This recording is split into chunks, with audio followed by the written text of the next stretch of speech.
Kita lanjut ya. Bismillahirrahmanirrahim. Innal hamdalillah wassalatu wassalamu ala Rasulillah wa ala alihi wa sahbihi wa mawalah. Asyhadu an la ilaha illallah wahdahu la syarikalah wa asyhadu anna Muhammadan abduhu wa rasuluh sallallahu alaihi wa ala alihi wa sallama tasliman mazida. Ma'asyiral ikhwah rahimani wa rahimakumullah. Kita lanjutkan kajian kita. Tadi dalil-dalil dari Al-Qur'an yang menunjukkan bahwa pemahaman yang Allah Subhanahu wa taala perintahkan kita untuk berpijak di atasnya sebagai standar kebenaran di dalam memahami agama Allah Subhanahu wa taala adalah metode pemahaman para sahabat radhiyallahu anhum ajma'in. Ini perlu kita pahami dan kita sampaikan supaya tertanam kebenaran itu dalam diri kita. Karena manhaj ini adalah suatu yang sangat mahal. Ya, suatu yang sangat mahal. Kemudian dari hadis Rasulullah sallallahu alaihi wasallam yang menunjukkan keutamaan para sahabat sehingga pemahaman mereka adalah menjadi standar kebenaran. Di antaranya adalah hadis yang dikeluarkan oleh Imam Al-Bukhari dan Imam Muslim dalam sahihnya dari sahabat yang mulia Abdullah ibn Mas'ud radhiyallahu anhu. Anin Nabi sallallahu alaihi wa alihi wasallam qala, Rasulullah sallallahu alaihi wa alihi wasallam bersabda, khairun nasi qarni thumma alladhina yalunahum thumma alladhina yalunahum thumma yaji'u aqwamun tasbiqu shahadatu ahadihim yaminahu wa yaminahu shahadatahu wa yaminuhu shahadatahu. Rasulullah sallallahu alaihi wasallam mengatakan sebaik-baik generasi manusia, sebaik-baik manusia adalah generasiku, kurunku. Kemudian generasi yang setelahnya, kemudian generasi yang setelahnya. Setelah Nabi menyebutkan 3 generasi ini, kemudian Nabi mengatakan fitnah-fitnah yang terjadi pada umat ini sehingga muncul manusia, kaum-kaum yang persaksian salah seorang dari mereka mendahului sumpahnya dan sumpahnya mendahului persaksiannya. Artinya mereka adalah kaum yang sudah penuh dengan fitnah-fitnah. Jadi yang terjaga 3 generasi. Inilah yang disebut dengan salasat qurun al-mufaddalah, 3 generasi yang utama sebagai standar kebenaran. Ya. Diterangkan oleh Imam An-Nawawi rahimahullahu taala. Al-Imam An-Nawawi rahimahullahu taala seorang alim dalam madhab Syafi'iyah, ya, bahkan dijadikan standar untuk menguatkan pendapat Syafi'iyah itu adalah ucapan Imam An-Nawawi rahimahullahu ta'ala yang ma'ruf di kalangan para ulama tentang keikhlasannya. Bukti keikhlasan beliau, kitab-kitab beliau banyak sekali di tangan kita, seperti 40 hadis yang beliau susun, Riyadhus Shalihin, ya, Al-Adhkar. Ini kitab-kitab beliau, ya. Nah, beliau mengatakan tentang hadis tadi, ya, dalam Syarah Muslim, as-sahih, kata beliau, yang benar, anna qarnahu sallallahu alaihi wasallam as-sahabah. Yang dimaksud oleh Nabi SAW sebaik-baik manusia adalah generasiku. Yang dimaksud Nabi generasiku, generasi Rasulullah adalah generasi para sahabat. Berarti 1, ya. Wasani at-tabi'un. Kemudian Nabi mengatakan summal ladina yalunahum. Kemudian orang-orang yang setelah generasiku. Yang dimaksud adalah para at-tabi'in. Kenapa mereka disebut tabi'in? Tabi artinya mengikuti, karena mereka mengikuti metode beragamanya para sahabat yang langsung mendapatkan dari Nabi sallallahu alaihi wasallam. Tsummal ladzina yalunahum, kemudian Nabi menyebutkan lagi generasi yang ketiga. Kata Imam An-Nawawi, ats-tsalisu tabi'uhum, yaitu orang-orang yang mengikuti generasi tabi'in yang mengikuti para sahabat. Jadi generasi para sahabat pertama, kemudian diikuti generasi tabi'in, kemudian tabi'ut tabi'in. Setelah itu Nabi menghabarkan fitnah-fitnah yang sudah menimpa umat ini. Sehingga yang jadi standar rujukan adalah 3 kurun yang utama. Salasat kurun al-mufaddalah. Generasi sahabat, tabi'in, tabi'ut tabi'in. Inilah generasi salaf. Metode pemahaman mereka sama, tidak ada perubahan pada mereka. Sebagaimana yang diajarkan dan diwariskan oleh Rasulullah sallallahu alaihi wasallam. Jelas ya, ini kebenaran. Kenapa kita harus bermanhaj salaf? Kalau muncul pertanyaan, kenapa kita harus bermanhaj salaf? Ini dalilnya. Ini perintah Allah, ini perintah Rasulullah sallallahu alaihi wasallam. Karena Nabi ketika menghabarkan sebaik-baik generasi adalah generasiku, kemudian yang setelahnya, kemudian yang setelahnya, itu bukan hanya kabar yang sia-sia tidak ada kebutuhan di dalamnya. Maksud Nabi menghabarkan keutamaan generasi ini agar umat mencontoh mereka, beragama dengan agama mereka, berpemahaman dengan pemahaman mereka, beribadah kepada Allah sebagaimana mereka beribadah. Dan Nabi tidak menyebutkan selain dari mereka, kecuali generasi yang setelah mereka yang sudah tertimpa dengan fitnah-fitnah. Nah, jadi kebenaran standarnya adalah metode pemahaman beragamanya para salaf kita, utamanya para sahabat, kemudian orang-orang yang mengikuti mereka dari 3 generasi yang utama ini. Ini kita camkan betul, ya. Nanti muncul di dalam diri kita standar kebenaran itu ngerti dan didoakan, dipegangi, diimani, ditanamkan kuat dalam hati, berdoa kepada Allah agar itu bercahaya di dalam hati kita, hidup subur, sehingga memandang permasalahan kita punya standarnya. Karena itu diantara doa yang warid dari salaf adalah Allahumma inni as'aluka imanan daiman wa ilman nafi'an wa hadiyan qayyima. Ya Allah, aku memohon kepadamu iman yang terus stabil, istiqomah, ilmu yang bermanfaat. Untuk apa punya ilmu kalau tidak bermanfaat? Katanya orang punya ilmu melihat ada berbagai macam subhat, dia sudah bingung, bahkan menjadi salah satu dari korbannya. Ini namanya ilmu yang tidak bermanfaat. Bagaimana ilmu malah membuat bingung pemiliknya? Ilmu apa itu? Kemudian hadian qayyimah, petunjuk yang lurus. Orang dapat bimbingan tapi tidak lurus, tidak mengarah kepada apa yang ada di atasnya Rasulullah dan para sahabatnya. Untuk apa?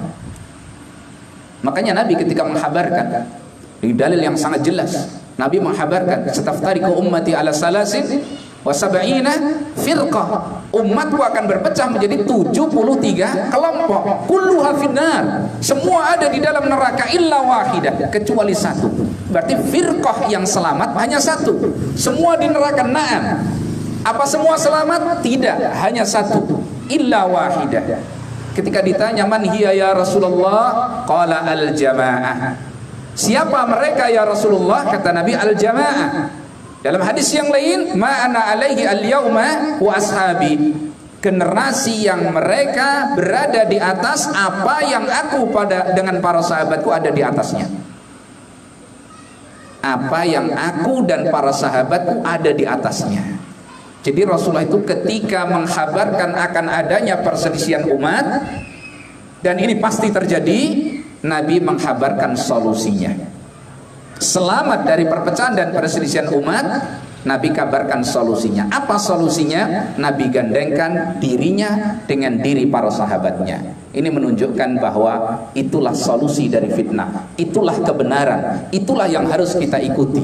Ma ana alaihi al-yauma wa ashabi. Apa yang aku ada di atasnya hari ini dan para sahabatku. Nabi gak pernah memisahkan dirinya dari sahabatnya. Lihat dalam hadis Irbad ibn Sariyah, ketika Nabi SAW menghabarkan akan adanya perselisihan umat yang banyak. May ya'is minkum ba'di fasayara ikhtilafan katsira. Siapa yang nanti hidup setelahku akan menjumpai perselisihan yang banyak. Nabi petunjuknya apa? Wa alaikum bisunnati. Berhenti di sini? Tidak. Wa sunnatil khulafa'ir rasyidin al-mahdiyyin min ba'di.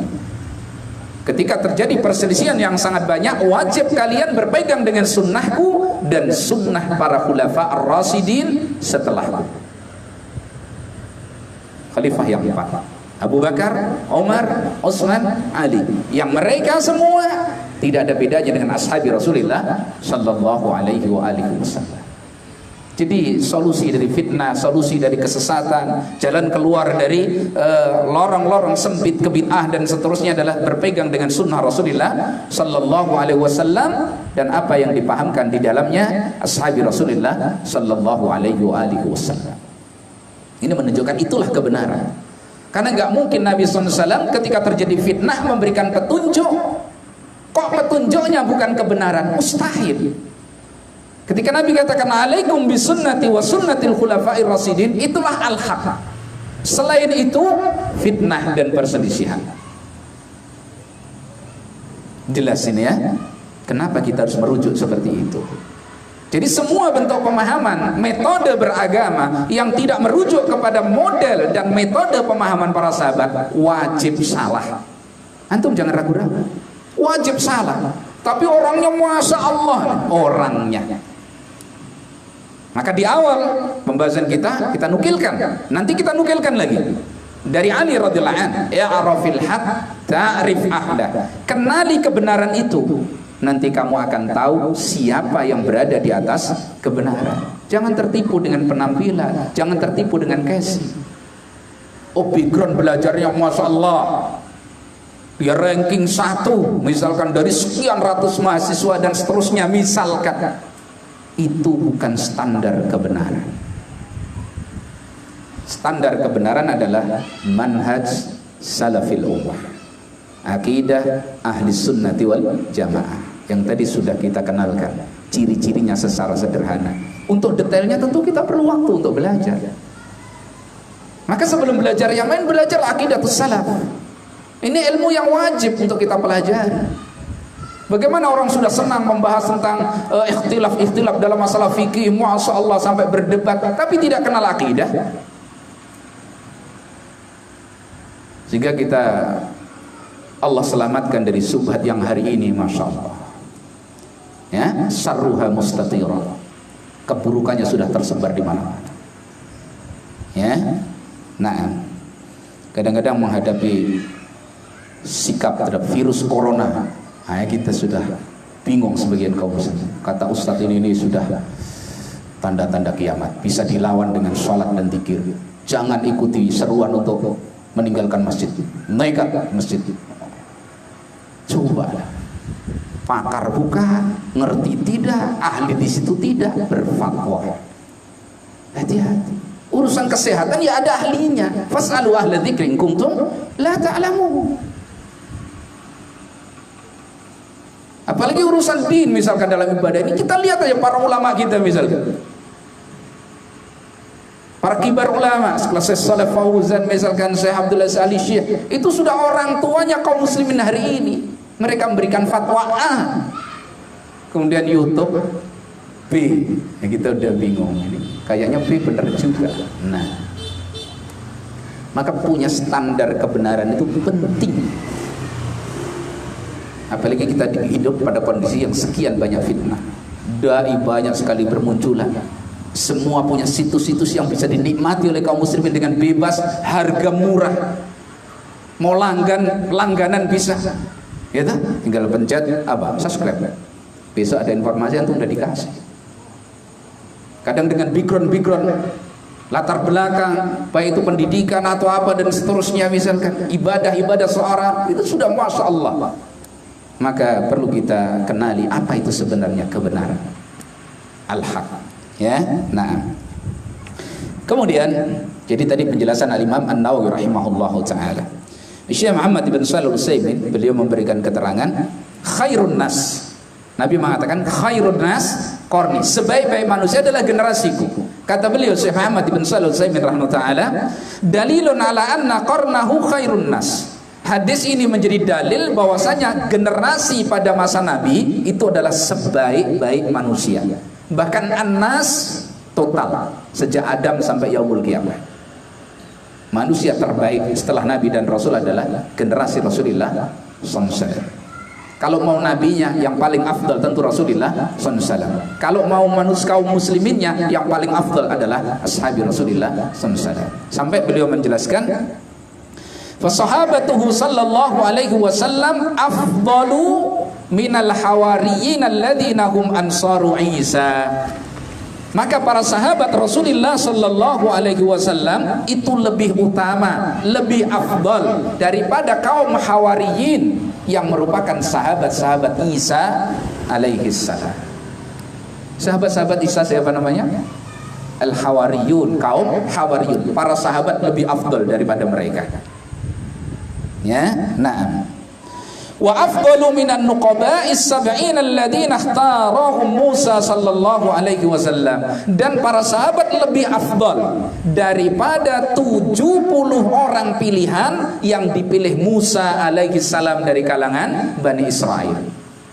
Musa kan memilih 70 orang dari sahabat-sahabatnya. Itu sudah pilihan, orang-orang pilihan dari kalangan umatnya Musa. Tapi ashabi Rasulullah SAW lebih afdal dari mereka. Karena Nabi mengatakan apa? Khairun nas, sebaik-baik manusia, seluruh manusia, termasuk umat sebelum umat Rasulullah sallallahu alaihi wasallam. Nah, ya. Kemudian dalil yang berikutnya tentang keutamaan para sahabat, sehingga kita tumaninah merujuk kepada mereka. Karena ini al-haq, kebenaran. Hadis yang diriwayatkan oleh Imam Al-Bukhari dan Muslim dalam sahih keduanya dari Abi Sa'id Al-Khudri radhiyallahu an, Nabi sallallahu alaihi wasallam menjelaskan. Dalam riwayat Muslim dikisahkan. Ini kisah Khalid ibn Al-Walid radhiyallahu an, sahabat bukan sahabat, sahabat Nabi. Cuman masuk Islam setelah perjanjian Hudaybiyah menjelang Fathu Mekah. Bukan bagian dari sabiqunal awwalun, bukan generasi awal Khalid ini. Ya, Khalid ibn Walid ini pernah ada masalah dengan Abdurrahman ibn Auf. Ya, namanya manusia. Ya, ada suatu. Maka Khalid itu mencela Abdurrahman ibn Auf. Lah Abdurrahman ibn Auf itu termasuk generasi awal, generasi Mekah dulu awal. Ikut awal berjuang, dan itu jelas lebih afdal. Khalid ini sahabat, siapa yang nggak kenal Khalid ibn Walid? Paling panglima yang ditakuti oleh seluruh musuh Islam pada saat itu, yang luar biasa. Sampai dalam kisah tidak ada luka yang ada di dadanya, di punggungnya nggak ada, karena nggak pernah, ibaratnya musuh itu nggak pernah melewati dirinya. Kehebatan Khalid luar biasa. Ya, bersama itu ketika terjadi masalah dia mencela Abdurrahman bin Auf, Nabi SAW mengatakan, la tasubbu ashabi, jangan kalian cela sahabat-sahabatku. Seakan-akan Khalid bukan bagian dari sahabat. Allahu Akbar. Padahal dua-duanya sahabat. Ini namanya fadilah. Makanya orang yang tahu adab itu ngerti fadilah, ngerti keutamaan. Ini orang tua tentu didudukkan sebagai orang tua, dan seterusnya lah dari pelajaran-pelajaran adab ini, bicaranya di pelajaran adab. Ya, di sini terkait dengan ashabi Nabi SAW. Jadi Nabi mengatakan la tasubbu ashabi, jangan kalian cela sahabatku. Seakan-akan ini bilang sama siapa? Khalid ibn Al-Walid, jangan kamu cela sahabat. Padahal beliau juga sahabat Rasulullah SAW. Allahu Akbar. Ya, pelajaran yang sangat istimewa. Ya. Fawalladhi nafsi biyadihi law anna ahadakum anfaqa misla uhudin dhahaba ma adraka mudda ahadihim wala nasifah. Maka Rasulullah bersumpah, demi zat yang jiwaku ada di tangannya, yaitu Allah, andaikan salah seorang kalian, siapa ini yang katakan? Khalid. Andaikan salah seorang di antara kalian berinfak 1 bukit Uhud emas. Pernah lihat bukit Uhud? Pernah? Lihatlah. Lihatlah. Itu bukit yang dicintai oleh Rasulullah SAW. Kita lihat. Jadi diameter hampir 8 kilo. Nah, kalau emas segitu, antum nggak infak lah kayaknya ya. Itu gambaran Nabi SAW. Nabi sering membuat perumpamaan dengan apa? Bukit Uhud. Ya, sampai orang yang mengikuti jenazah sampai mensolatkan baginya pahala 1 qiraat. 1 qiraat seberapa? Seukuran bukit Uhud. Nah, karena sahabat itu mudah keluar masjid lihat, oh itu bukit Uhud. Motivasi.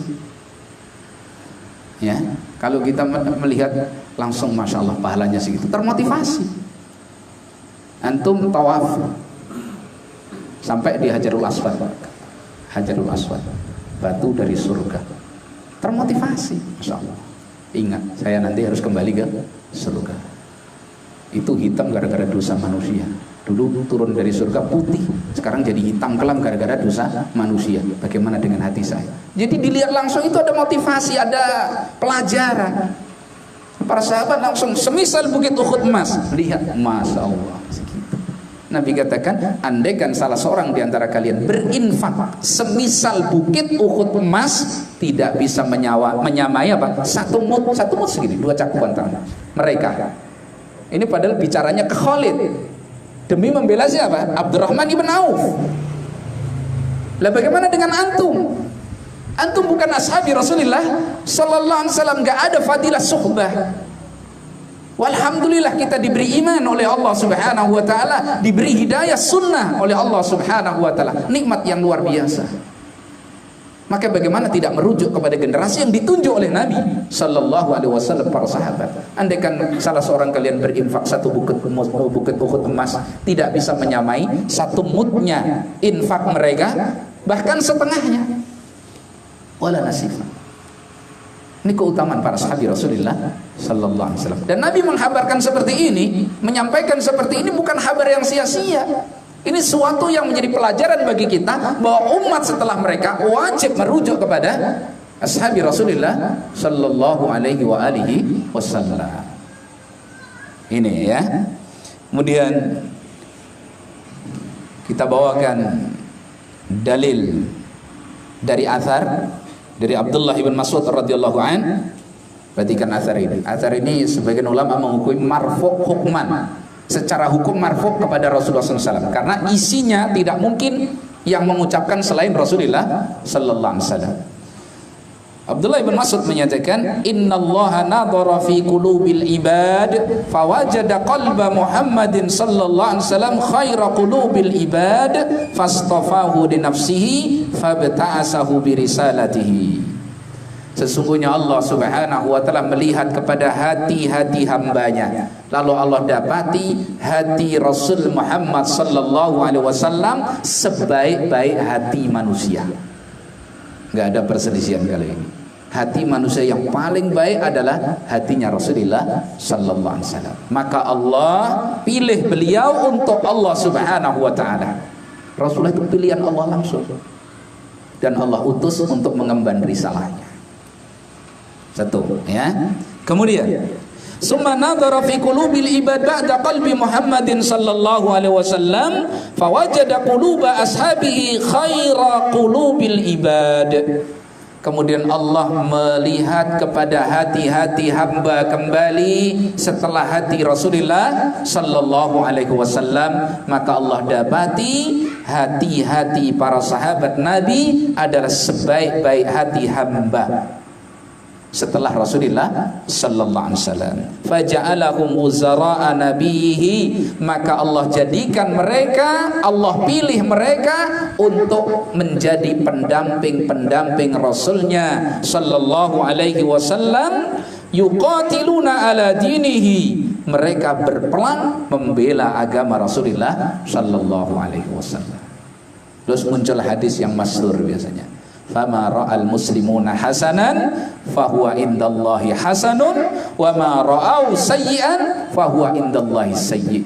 Apa yang dilihat oleh kaum muslimin baik, berarti itu baik di sisi Allah. Apa yang dipandang buruk oleh kaum muslimin berarti buruk di sisi Allah. Ingat, yang dimaksud muslim di situ ashabi Rasulullah SAW. Jangan antum, menurut antum baik bid'ah hasanah. Aneh. Bukan antum yang ada di athar tersebut, para sahabat. Ini dalil bahwa kita harus merujuk kepada sahabi Rasulullah sallallahu alaihi wa alihi wasallam. Ya, makanya wasiat Abdullah ibn Mas'ud dan juga Abdullah ibn Umar dan para sahabat yang lain, mereka berwasiat, man kana mustannan falyastanni biman qad mata ulaika ashabu Muhammadin sallallahu alaihi wasallam kanu khaira hadhihi al-ummah abarruha quluban wa a'maquha ilman wa aqalluha taqallufan qaumun ihtarahumullahu li suhbati nabiyhi sallallahu alaihi wasallam wa naqli dinihi fatasabbahu bi akhlaqihim wa taraikihim fahum ashabu Muhammadin sallallahu alaihi wasallam kanu alal hudal mustaqim. Perhatikan wasiat ini, wasiat yang sangat agung. Barang siapa yang ingin mencontoh, mengambil sunnah dalam kehidupan, hendaklah dia mengambil sunnahnya orang-orang yang telah mati. Siapa yang dimaksud orang-orang yang telah tiada ini? Mereka sahabat-sahabat Muhammad sallallahu alaihi wasallam. Mereka adalah paling baiknya umat ini. Kanu khaira hadhil ummah. Tadi mengatakan khairu annas qarni. Mereka para sahabat adalah sebaik-baik umat ini, ya. Abarruha quluban. Hati-hati mereka adalah hati-hati yang betul-betul bagus, bersih, bertakwa kepada Allah. Hati-hati para sahabat, ya. Naam, wa a'maquha ilman, dan generasi yang paling dalam ilmunya. Jadi keilmuannya paling dalam dari umat ini adalah para sahabat. Jadi jangan membahas sesuatu yang tidak pernah dibahas oleh para sahabat. Jangan memperdebatkan sesuatu yang mereka tidak pernah berdebat di dalamnya. Jangan menyelisih sesuatu kalau mereka tidak berselisih. Ya, jangan mengambil pemahaman kalau pemahaman itu nggak mereka pernah ambil. Karena mereka yang paling dalam ilmunya. Kalau mau meneliti, mereka jagonya. Jadi apa yang mereka berhenti itu bukan berarti mereka nggak mampu untuk meneliti, tapi memang seperti itu petunjuk Rasulullah sallallahu alaihi wasallam. Ya, sahabat diam, kita bicara. Ya, sahabat tidak membahas, kita bahas. Akhirnya rusak, fitnah yang muncul. Ya, na'am. Wa aqalluha takallufan. Generasi yang paling sedikit memberat-beratkan diri. Para sahabat itu nggak pernah mengembarakan akalnya untuk memahami sesuatu yang bukan ruangnya. Siapa yang membahas alif lam mim, alifnya apa, lamnya apa, mimnya apa? Itu sahabat. Bismillah, baknya ini apa? Siapa yang ada istilah Nur Muhammad itu? Para sahabat. Mereka orang yang sangat mencintai Nabi SAW, tidak mau mengambil lorong-lorong kesesatan seperti itu. Ya, nah. Satu kaum yang Allah subhanahu wa ta'ala memilih mereka untuk menemani Rasulnya alaihi salatu wassalam dan menukilkan agamanya kepada generasi yang berikutnya, maka serupakanlah diri kalian dengan mereka. Nah, ini wasiat Abdullah bin Mas'ud dan Abdullah bin Umar dan para sahabat. Serupakan diri kalian dengan mereka, miripkan diri kalian dengan ashabi Rasulullah SAW. Apalagi dalam masalah apa? Manhaj akidah. Jangan sampai berbeda dengan manhaj dan akidahnya para ashabi Rasulullah SAW, karena mereka lah kebenaran. Apa yang mereka bersepakat di atasnya itu al-haq. Nabi mengatakan la tajtami'u ummati ala dhalalatin. Umatku tidak pernah sepakat di atas kesesatan. Berarti apa yang bersepakat di atasnya para sahabat itu al-haq, pegang. Jangan mirip yang lain. Muslim ahli sunnah katanya manhajnya salaf, lah kok mirip itu? Mirip para sahabat. Maka identitas kita ini jangan pernah berubah, ya. Jangan ganti-ganti model, ya. Jangan mudah, wah itu ada tokoh berubah, saya berubah. Itu ada bajunya model, saya begitulah. Itu jalannya model gitu, saya gitu. Nanti akidahnya begitu, saya juga begitulah. Jangan. Identitas diri sebagai seorang ahli sunnah salafi. Bakar al-Ayyas beliau ketika ditanya siapa itu sunni salafi, siapa itu ahli sunnah salafiyun, sunni itu siapa, beliau mengatakan alladzina idza dzukiratil ahwa lam yaqdabu li syai' lan yaqdabu li syai'in minha.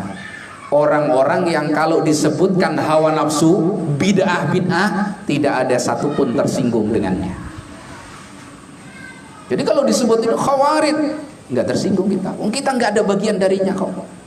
Yang tersinggung kan berarti ada hubungan. Ini Mu'tazilah, oh tersinggung. Nah berarti dia ahli sunnah nggak tersinggung dengan hawa nafsu, mau dikuliti hawa nafsu itu, mau diingatkan enggak, kita enggak ada urusan dengan hawa nafsu.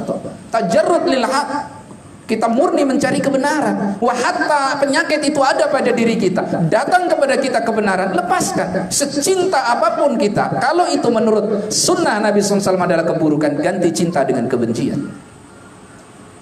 Al-haq ini mahal, karena dikatakan oleh para ulama kita, al-haq dhalatul mu'min aina ma wajadah akhadha. Kebenaran itu adalah barang yang hilang dari kaum muslimin. Dimanapun kalian jumpai, ambil, itu hak kalian. Jangan disia-siakan. Ya. Nah, jadi barang siapa yang mau mengikuti sunnah, ya sunnahnya para sahabat, generasi yang sudah tiada. Ya. Jadi mereka kaum yang dipilih oleh Allah Subhanahu wa ta'ala untuk menemani Rasulnya, menukil agamanya kepada kita. Kemudian wasiat para sahabat tadi, tasabbahu bi akhlaqihim, serupakan diri mereka dengan akhlak-akhlak mereka, ya. Kemudian wa taraikihim, serupakan diri kalian dengan thariqah mereka, sunnah mereka, cara mereka di dalam menjalani kehidupan sebagai hamba Allah Subhanahu wa ta'ala. Maka mereka adalah para sahabat Rasulullah SAW. Mereka di atas petunjuk yang lurus, mereka di atas kebenaran. Ini standar al-haq, ya. Nah, jadi ini kita jadikan ukuran. Sekarang sudah kita kenali apa itu al-haq. Al-haq adalah Allah Subhanahu wa ta'ala, dan semua yang datang dari Allah Subhanahu wa ta'ala, Rasul kita yang mulia sallallahu alaihi wasallam, dan semua yang dibawa oleh Rasul kita yang mulia sallallahu alaihi wasallam. Ya, kemudian kedua ini dipahami dalam metode pemahamannya dengan pemahaman para sahabi Rasulullah sallallahu alaihi wasallam. Ini yang dikenal ijma' mereka, akidah mereka, manhaj mereka. Ini sebagai standar kebenaran. Barang siapa yang memahami Al-Quran tidak dengan sunnah Nabi, dia akan tersesat. Barang siapa yang memahami Al-Quran dan sunnah Nabi tidak dengan pemahaman para sahabat, maka dia akan tergelincir kepada lorong-lorong kesesatan. Maka kebenaran adalah manhajus salaf. Tapi kita harus paham apa itu manhajus salaf. Al-Quran sunnah dengan metode pemahaman yang sudah diwariskan Nabi kepada para ashabi Rasulullah sallallahu alaihi wasallam. Kita lihat dalil-dalil tadi. Yang lain masih banyak, insya Allah mencukupi untuk menenteramkan diri kita, membuahkan keyakinan yang utuh dan bulat, tidak terburai lagi bahwa kebenaran ada apa yang ada di atasnya Rasulullah dan para sahabihi radhiyallahu anhum ajma'in. Sudah ngantuk? Belum ya? Kita lanjutkan. Kita sudah tahu ya kebenaran. Nanti jangan dirubah-rubah itu. Sudah kebenaran. Diturunkan kepada anak keturunan kita, ajarkan kepada kaum muslimin, tanamkan itu, jangan ragu-ragu, ya. Kemudian yang kedua, standar itu adalah kebenaran, ukuran itu adalah kebenaran. Kalau seseorang ukuran adalah manhajnya, akidahnya, bukan pribadi orangnya. Berarti kan penting ya untuk kita mengenali kebenaran. Poin yang kedua, setelah kita ketahui kebenaran itu apa, di mana ada kebenaran, sudah kita pahami ya. Kemudian yang kedua, kebenaran itu diukur dengan apa yang sudah kita ketahui dari kebenaran tadi, bukan dengan pribadi seseorang. Ya, para sahabat aja nggak dihitung satu persatunya, meskipun mereka orang-orang yang afdal, tapi apa yang bersepakat para sahabat, ijma'nya para sahabat, itulah manhajus salaf tadi. Sehingga nanti kita ini nggak tertipu, kayak tadi ini backgroundnya, misalkan gitu ya, atau barangkali ibadahnya setiap sholat nangis, setiap memberi mauidhah dia nangis dan jamaahnya nangis, misalkan gitu ya. Infaknya masya Allah, ini kan namanya penampilan dhahir. Tapi kita punya standar kebenaran. Ya, barangkali Antum sering lihat postingan-postingan ini, kalau nggak punya standar ukuran kebenaran, nanti hanyut, subhat begitu banyak. Dan belajar kebenaran bukan untuk menantang subhat. Oh, kayaknya saya sudah wajib turun gunung ini, kemudian buka semua link-link yang ada itu. Nah, itu namanya mau mematikan petunjuk. Ya, harus hati-hati. Nah, jadi perhatikan kaidah yang kedua tadi, patokan yang kedua ya. Kebenaran diukur dengan kebenaran tersebut, bukan dengan pribadi orang per orang. Ya. Ini sebagaimana perkataan Ali ibn Abi Thalib radhiyallahu anhu kepada sahabat yang mulia Al-Haris ibn Hud radhiyallahu anhu ketika dia bertanya kepada Ali dalam kasus perang Siffin, perang yang melibatkan Zubair dan Talha, termasuk di dalamnya ibunda Aisyah radhiyallahu anha. Perang antara Ali ya, ketika terjadi perpecahan umat, Ali, Muawiyah, dan di sana ada ibunda Aisyah, ada Talha, ada Zubair. Ini para sahabat, orang-orang hebat. Kita bicara mereka bukan untuk merendahkan mereka, tidak, tapi kita ambil pelajaran. Sahabat Al-Haris ibn Hud datang kepada Ali dan mengatakan, "Ya Ali," atau "Ya Amirul Mu'minin, ayumkinu ayyajtami az-Zubair wa Talha ala batilin?" Mungkinkah orang sekelas Talhah dan Zubair itu di atas kebatilan? Mungkinkah orang sekelas itu salah? Ibaratnya gitu loh pertanyaannya. Itu kan orang-orang hebat, apalagi termasuk masih keluarga Rasulullah SAW. Mungkinkah mereka di atas kebatilan sedang kamu di atas kebenaran? Kan perang masalahnya. Maka faqala Ali radhiyallahu anhu, berkata Ali radhiyallahu anhu, yang ini kalimat yang harus dicatat dengan tinta emas. Ini kaidah yang luar biasa. Beliau mengatakan, "Innahu lamalbusun alaik." Sesungguhnya menjadi satu kesamaran bagimu. Subhan. Ya. Kata beliau kemudian, "Innal haqqa la yu'rafu birrijal." Sesungguhnya kebenaran itu tidak dikenali dengan tokoh-tokoh.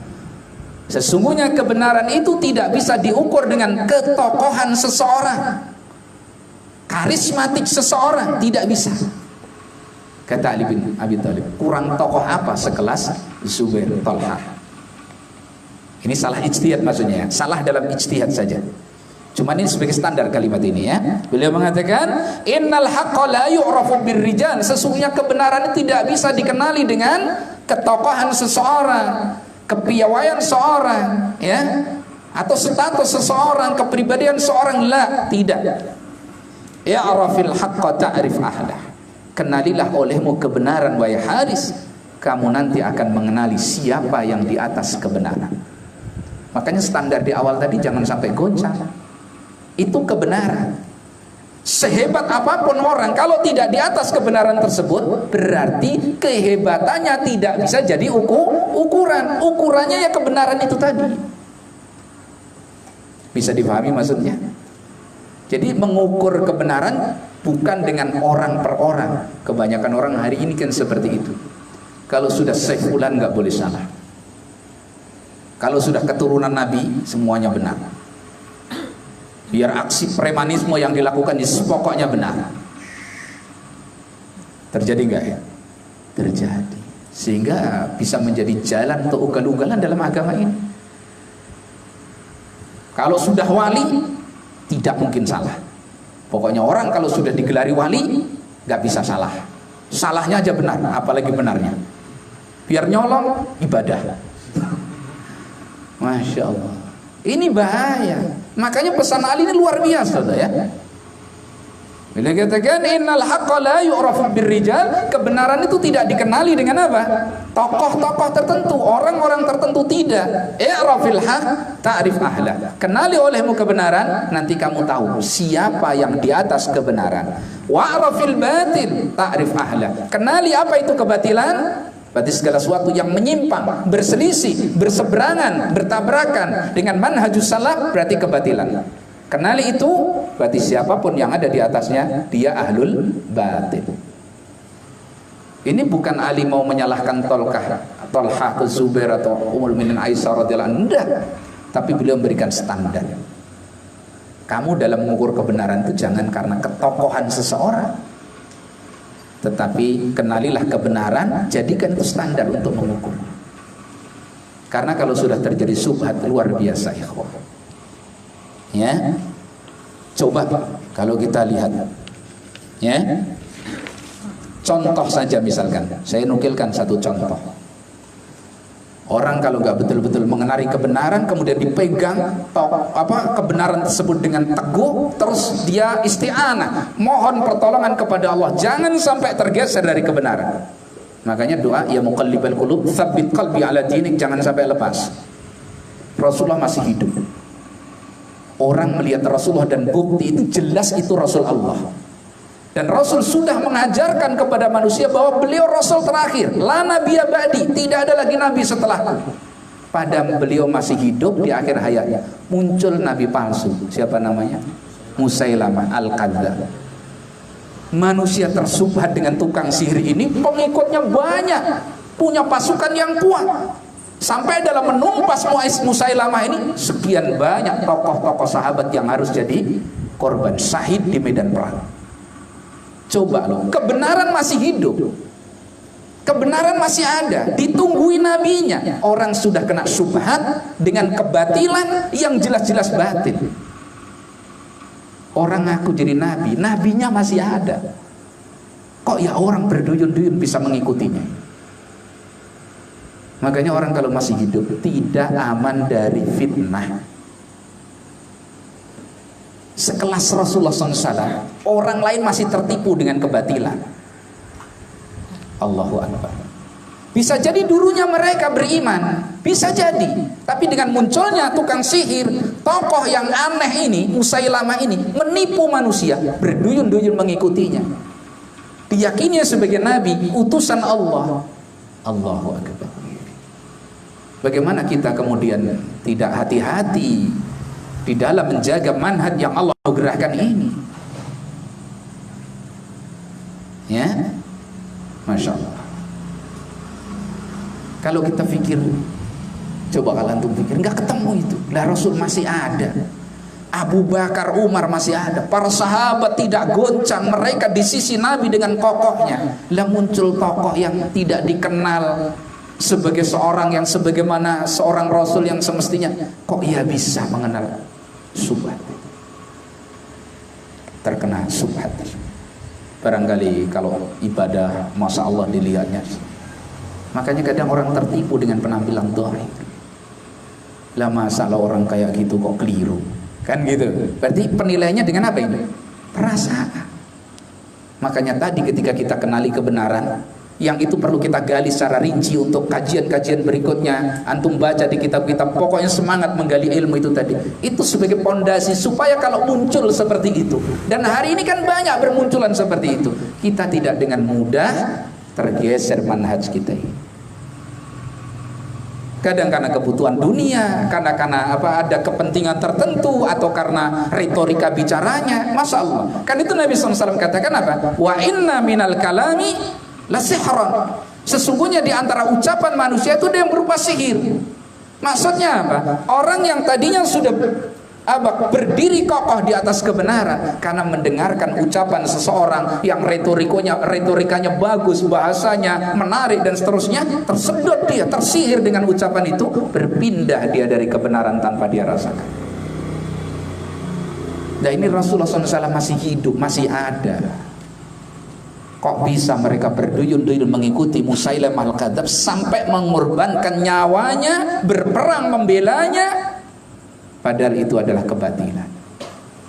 Sanggup melawan Rasulullah SAW. Masya Allah. Maka hati-hati juga kita mengemban amanah manhaj ini, hidayah yang Allah berikan kepada kita. Ya, nah. Karena itu Syekh Muhammad ibn Shalih Al-Utsaimin beliau mengatakan, al-haqqu ma qama alaihi dalil wa laysa al-haqqu fi ma amilahu an-nas. Kebenaran itu apa yang dibangun di atas dalil. Kebenaran itu apa yang ada di atasnya dalil dari Al-Quran dan Sunnah dengan pemahaman para sahabat. Walaisal haqqu fima amilahun nas. Kebenaran itu bukan apa yang diamalkan oleh manusia. Apa yang dikerjakan oleh manusia meskipun mayoritas belum tentu benar. Belum tentu benar. Coba kalau kita lihat ayat Allah Subhanahu wa taala kepada Rasul yang mulia alaihi salatu wassalam, wa in tuti' aktsara man fil ardi yudilluka an sabilillah, wa in tuti' aktsara man fil ardi yudilluka an sabilillah. Ya Nabi Allah, kalau kamu taati mayoritas manusia di muka bumi ini, mereka akan menyeretmu sesat dari jalan Allah. Di situ Al-Imam Ibnu Katsir rahimahullah menjelaskan ayat ini menjadi dalil bahwasanya mayoritas manusia di muka bumi ini berada dalam kesesatan. Lah kalau kita hanya yang banyak berarti benar, belum tentu. Dakwah itu nggak benar itu, Ustaz itu. Yang hadir cuman bisa dihitung jari. Jarinya orang yang cacat kehilangan 3 jari, tinggal berapa coba? 27, 17 ya. Itu. Coba itu lihat, Masya Allah yang hadir, lapangan aja kurang, misalkan gitu. Apa itu standar kebenaran? Tidak, kebenaran tadi sudah kita pelajari. Sehebat apapun retorika seseorang atau background hidupnya, apa mungkin barangkali pendidikannya dan seterusnya, tidak. Standar kebenaran bukan apa yang diamalkan manusia, tapi apa yang tegak di atasnya apa? Dalil Al-Quran was sunnah, pemahaman para sahabat, manhajus salaf. Orang tokoh luar biasa itu, tapi manhajnya enggak. Salaf sudah betul-betul mengingatkan seperti ini. Ya, maka di antara salaf kita mengingatkan, tempuhlah jalan petunjuk. Ya, tempuhlah jalan petunjuk dan jangan menyedihkan dirimu sedikitnya orang-orang yang berjalan di atas petunjuk tadi. Dan hati-hati kalian dari lorong-lorong kesesatan, dan jangan kalian tertipu dengan banyaknya orang yang menempuh lorong-lorong tersebut. Ini banyak berarti benar, enggak harus. Perhatikan wasiat para ulama kita ini, ya. Beliau menjelaskan seperti itu.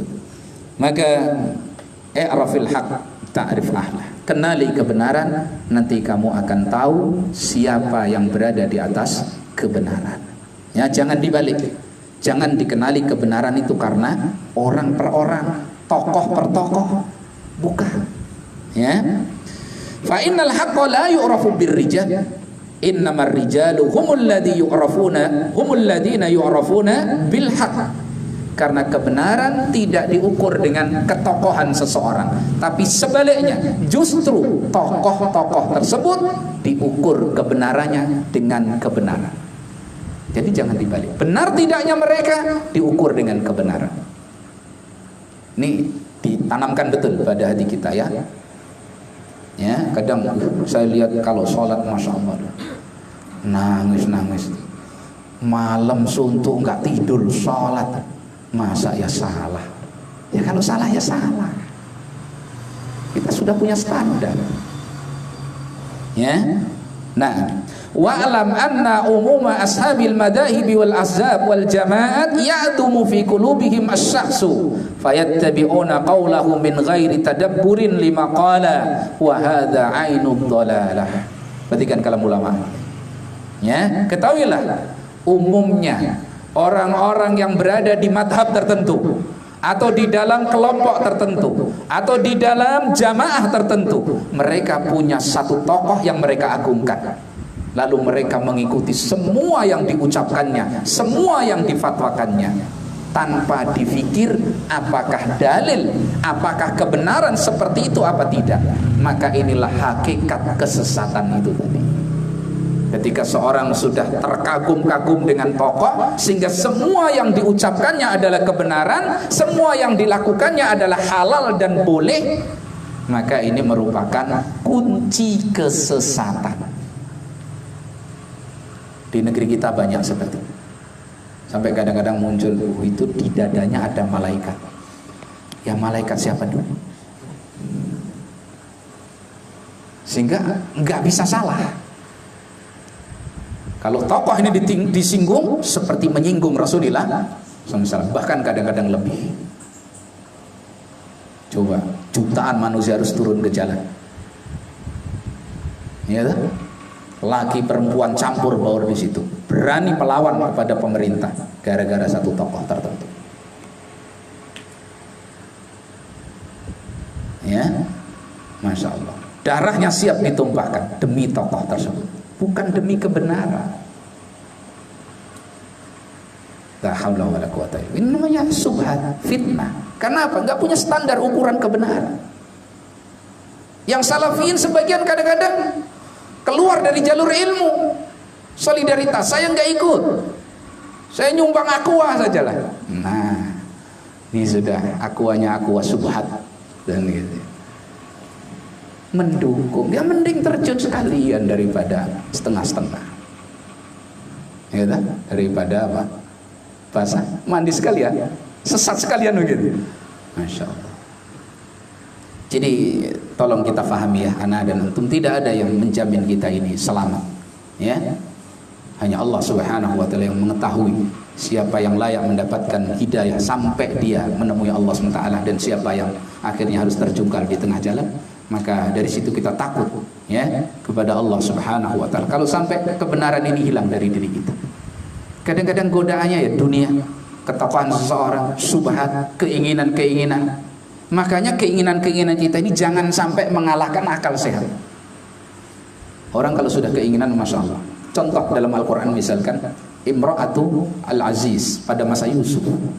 Dia ini wanita cantik, mulia, pejabat tinggi.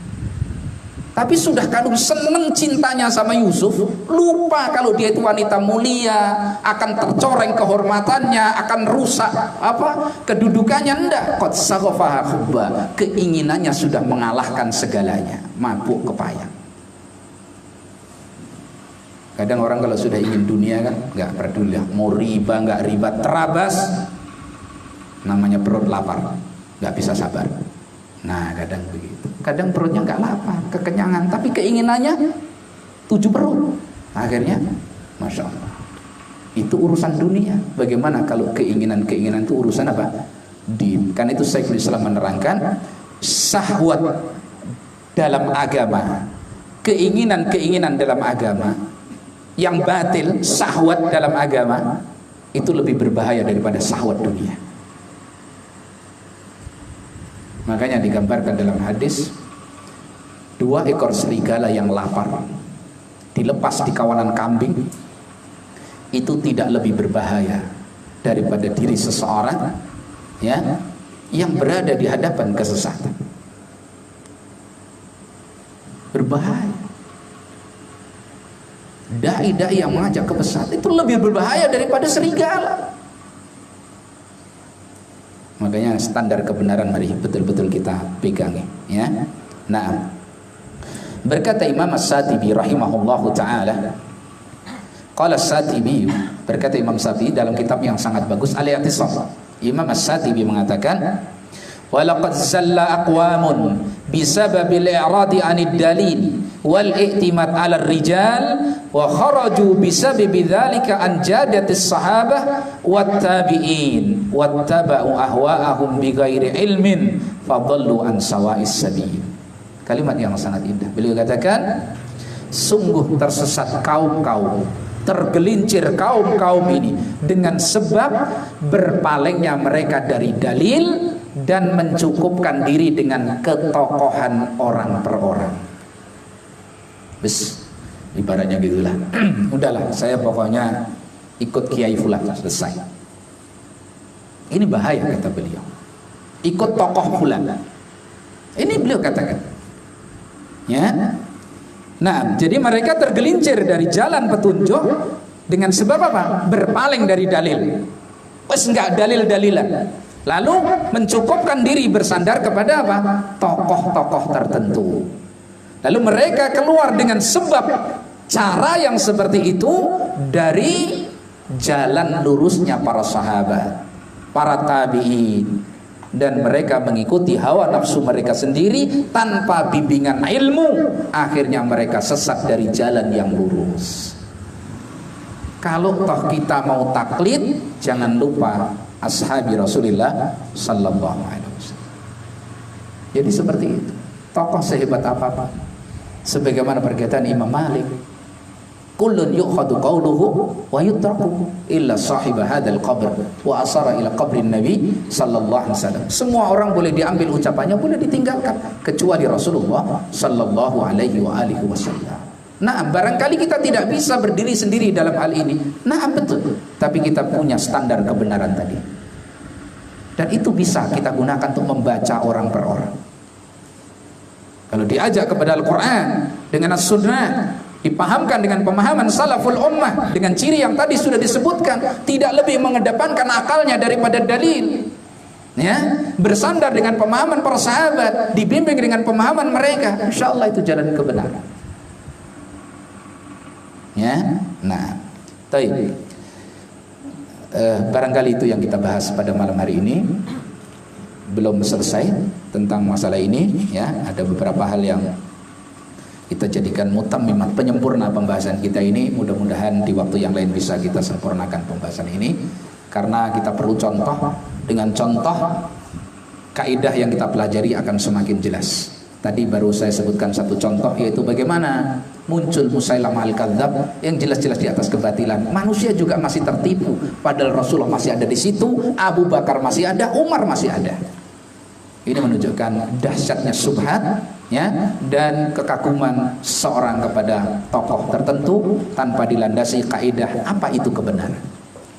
Mudah-mudahan kajian kita singkat malam hari ini memberikan manfaat untuk diri anda pribadi dan juga kepada ikhwah sekalian. Wassallallahu wasallam baraka ala nabiyyina Muhammadin wa ala alihi washabbihi ajma'in. Subhanakallahumma bihamdika asyhadu an la ilaha illa anta astaghfiruka wa atubu ilaik. Assalamualaikum warahmatullahi wabarakatuh.